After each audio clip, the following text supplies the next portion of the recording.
Good evening sa lahat mga kalodi. So andito na po yung ating truck ng basura. So kukunin na po yung mga basura dito sa highway sa binabantayan namin at ng ating purok leader na si Helen Vergara, si 606 po, at ako naman po si 625. Ayan po, at mini-maintain po natin na palaging hinahakot ng truck.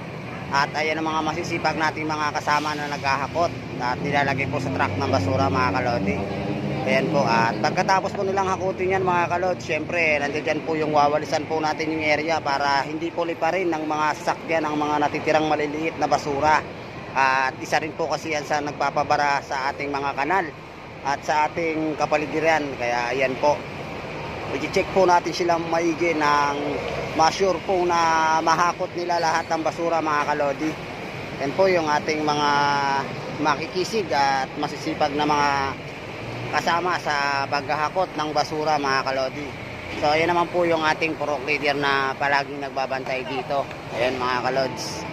Ayan po, at yan po, wawalisin din po nila yan, dadakotin din po nila yan. At kung may maiwan pong mga maliliit mga kalods, syempre nandiyan po yung ating wawalisin yan para sure na wala talagang maiwan na kahit isang basura dyan mga kalods.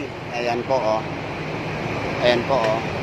Masipag po yung mga yan mga kalods. So mga kasama, laban lang. At alam naman po natin lahat tayo ay naghahanap buhay ng maayos at marangal.